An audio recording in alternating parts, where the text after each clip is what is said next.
चलिए बच्चों, तो ये है क्लास 10th भूगोल।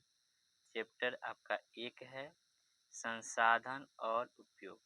इसका हम ऑब्जेक्टिव प्रश्न देखेंगे। पहला प्रश्न कह रहा है कि पंजाब में भूमि निम्नीकरण का मुख्य कारण क्या है? इसका आंसर होगा अधिक सिंचाई। अगला प्रश्न, सोपानी कृषि किस राज्य में होती है?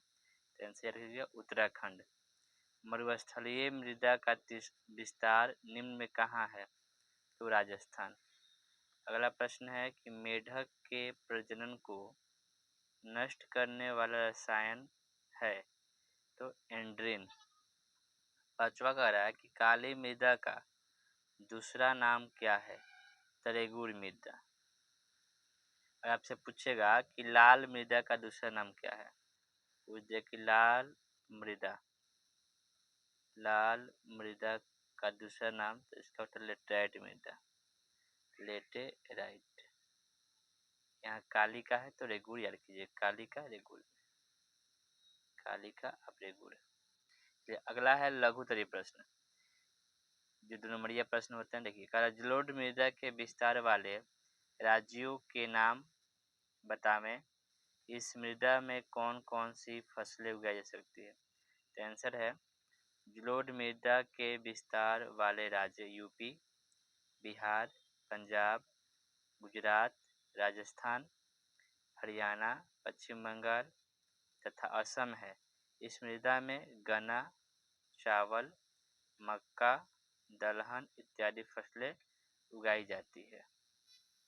दूसरा प्रश्न है, समोच्च कृषि से क्या समझते हैं? तो आंसर लिखिएगा, पहाड़ी इलाकों में पहाड़ों के ढलानों पर सीढ़ियों के जैसा छोटे छोटे खेतों का निर्माण होता है, उसे ही समोच्च कृषि कहते हैं। तीसरा प्रश्न कह रहा है, पवन अपरदन वाले क्षेत्रों में कृषि की कौन सी पद्धति उपयोगी मानी जाती है? तो आंसर लिखिएगा, पवन अपरदन वाले क्षेत्रों में पट्टिका कृषि उपयुक्त मानी जाती है, जो फसलों के बीच घास की पट्टियां विकसित करने पर आधारित है।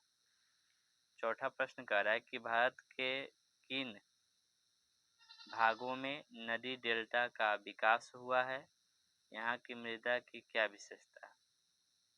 तो आंसर लिखिएगा, भारत में नदी डेल्टा का विकास सिंधु, एक फर्स्ट पॉइंट दीजिएगा, सिंधु नदी द्वारा गुजरात के कुछ क्षेत्रों में डेल्टा का विकास। सेकेंड पॉइंट है कि गंगा तथा ब्रह्मपुत्र नदी द्वारा सुंदरबन डेल्टा का निर्माण। तीसरा है महानदी गोदावरी, कृष्णा और कावेरी नदियों द्वारा पूर्वी तटीय मैदान में डेल्टा का निर्माण हुआ है। यहाँ की मृदा जलोढ़ मृदा होती है, जो फसलों की उपज के लिए अच्छी होती है।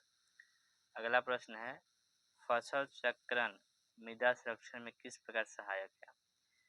तो आंसर है, चूंकि एक ही प्रकार के फसल द्वारा मृदा का ह्रास होता है, अतः फसल चक्रण द्वारा मृदा की पोषणीय स्तर की पुनः प्राप्ति होती है। इस प्रकार से क्या होगा, आपका फसल चक्रण जो होगा मिट्टी के लिए क्या होगा, आवश्यक होगा।